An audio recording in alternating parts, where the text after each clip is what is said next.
Hi all, this is Thursday evening. നാളത്തേക്ക് വെജിറ്റബിളിനായിട്ട് മരത്തിൽ നിന്ന് കുറച്ച് മുരിങ്ങയില പിച്ച് വെച്ചിട്ടുണ്ടായിരുന്നു. കുക്കുനെ പഠിപ്പിക്കുന്നതിൻ്റെ ഇടയിൽ ഞാൻ അതങ്ങ് പിച്ച് വെച്ചു. ആലൻ വന്നപ്പോൾ ദോശമാവ് മേടിച്ചിട്ട് വന്നിട്ടുണ്ടായിരുന്നു. ഡിന്നർ ഉണ്ടാക്കണം. കുറച്ച് ഉപ്പും സോഡാപ്പൊടി ഇട്ട് അതൊന്ന് കലക്കി വെച്ചിട്ട് തോരൻ ഉണ്ടാക്കാനുള്ള അരപ്പ് മിക്സിയിലങ്ങ് അരച്ചെടുത്തു. കുറച്ച് പയർ ഞാൻ വേവിച്ച് വെച്ചതെന്ന് ഫ്രിഡ്ജിലെടുത്ത് വെച്ചിട്ടുണ്ടായിരുന്നു. അതും മുരിങ്ങയിലയൊക്കെ ചേർത്ത് ഒരു തോരൻ സെറ്റാക്കി എടുക്കാം. പയറായതുകൊണ്ട് ഇനിയിപ്പോൾ ഗ്യാസ് കയറി പിടിക്കേണ്ടെന്ന് കരുതിയിട്ട് കുറച്ച് വെളുത്തുള്ളി അധികം ഇട്ടിട്ടുണ്ട്. തേങ്ങ ഒന്ന് മൂപ്പിച്ചിട്ട് അതിലേക്ക് ഇലയിട്ട് വാട്ടി പിന്നെ പയർ ആഡ് ചെയ്തു. ആദ്യം ഞാൻ ദോശയും തക്കാളി കറിയാണ് ഡിന്നറിന് പ്ലാൻ ചെയ്തത്. അപ്പോൾ ലഞ്ചിന് എന്ത് കറി വെക്കുന്നുള്ള ഡൗട്ടിൽ പിന്നെ ഞാൻ തക്കാളി കറി നാളത്തെ ലഞ്ചിനാക്കി ദോശയ്ക്ക് ചമ്മന്തി കാച്ചാന്ന് വിചാരിച്ചു. ദോശയുടെ കൂടെ എടുക്കാനുള്ള തക്കാളി കറി ഞാൻ മിക്സിയിൽ അരച്ച് വേറെ രീതിയിലാണ് ഉണ്ടാക്കുന്നത്. ഇതിപ്പോൾ ചോറിനായതുകൊണ്ട് ഞാൻ അല്ലാണ്ടാണ് ഉണ്ടാക്കുന്നത്. എല്ലാം അരിഞ്ഞെടുക്കുന്നതേ ഉള്ളൂ, ഒന്നും അങ്ങോട്ട് അരയ്ക്കുന്നില്ല. കൊള്ളാം, നല്ല അടിപൊളി സാധനം.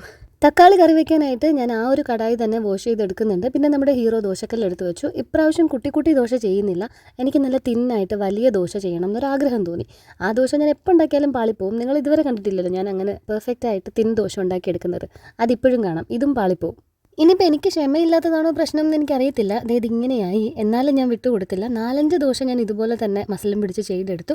പിന്നെ അത് കഴിഞ്ഞപ്പോൾ പൊടി ദോശ തന്നെ കുറച്ചങ്ങ് ചുട്ടെടുത്തു. ദോശ നമുക്ക് ഈ ഒരു കാസറോളിലേക്ക് വെക്കാം. തക്കാളി കറിക്കുള്ള സവാള ഉപ്പിട്ട് വഴറ്റാൻ വെച്ചിട്ടുണ്ട്. അത് നന്നായിട്ട് വഴന്ന് കഴിയുമ്പോൾ നമുക്കതിലേക്ക് തക്കാളി ആഡ് ചെയ്ത് കൊടുക്കാം. ഗോതമ്പ് ദോശയായാലും ഈ ദോശയായാലും എനിക്കിതിൽ നെയ്യ് ഇങ്ങനെ തടവിയിട്ടെടുക്കുന്നത് നല്ല ഇഷ്ടമാണ് കേട്ടോ. നല്ല ടേസ്റ്റാണ് അതിന്. തക്കാളി കറിക്കായിട്ട് ഞാൻ ഇത്തിരി മഞ്ഞൾപ്പൊടി, ഇത്തിരി മുളക് പൊടി, കുറച്ചധികം കാശ്മീരി മുളക് പൊടിയും ഒരല്പം പഞ്ചസാരയും കൂടെ ചേർത്ത് കൊടുത്തിട്ടുണ്ട്. ഇനി ഇതെല്ലാം നന്നായിട്ടൊന്ന് ഉടഞ്ഞു കുക്കായി വരട്ടെ. ഇങ്ങനെ മടക്കി കഴിഞ്ഞാൽ ദോശയുടെ ഇംപെർഫെക്ഷൻ ആരും കാണില്ലല്ലോ. കല്ലിൽ ഓയിൽ സ്പ്രെഡ് ചെയ്യാണ്ട് ചെയ്ത് നോക്കൂ എന്നൊക്കെ നിങ്ങൾ കമൻറ്റ് പറഞ്ഞതൊക്കെ എൻ്റെ മൈൻഡിലുണ്ട്. പക്ഷേ എന്തോ ദോശ ചുടാനായിട്ട് നിൽക്കുമ്പോൾ എനിക്കതൊക്കെ മറന്നുപോകും. ഞാൻ ആ സ്പ്രേ ബോട്ടിലെടുത്ത് അറിയാതെ അതങ്ങ് ചെയ്യും. അതെന്തോ അങ്ങനെ ആയിപ്പോയി. ഈ സമയം കൊണ്ട് നാളത്തേക്കുള്ള തക്കാളിക്കറി റെഡിയായി. അത് തണുത്താലല്ലേ ഫ്രിഡ്ജിൽ വെക്കാൻ പറ്റത്തുള്ളൂ. അതുകൊണ്ട് അടുപ്പ് ഞാൻ അത്ര ടൈറ്റായിട്ട് ക്ലോസ് ചെയ്യാണ്ട് അങ്ങോട്ടങ്ങ് മാറ്റി വെച്ചു. ഇത് കഴിഞ്ഞപ്പോഴേക്കാണ് ഞാൻ എൻ്റെ ചായ ചൂടാക്കി കുടിച്ചത്. അമ്മ വന്നിട്ട് അമ്മയ്ക്ക് സങ്കടമായി ഞാൻ ഇത്ര നേരം ചായ കുടിക്കാതിരുന്നെന്നും പറഞ്ഞിട്ട്. പിന്നെ തേങ്ങ തിരുകലും ചമ്മന്തി കാച്ചലും എല്ലാം അമ്മ തന്നെ ഏറ്റെടുത്തു. പുറത്തുനിന്ന് കളിച്ച് കുഴഞ്ഞ് കുളിപ്പിച്ച് അകത്ത് കയറ്റിയപ്പോൾ ഇവിടെ അകത്ത് കളിച്ചുകൊണ്ടിരിക്കുകയാണ് രണ്ടുപേരും. നിലുവിന് പേടിയായി ഇരുട്ടത്തൊക്കെ ഒളിച്ചിരിക്കാൻ, ഈ അടഞ്ഞ സ്ഥലങ്ങളിലൊക്കെ ഇരിക്കാനായിട്ട്. ഇതുപോലെ എൻ്റെ സൈഡിലോ അമ്മേൻ്റെ സൈഡിലോ ഒക്കെയാണ് അവൻ ഒളിച്ചിരിക്കുന്നത്.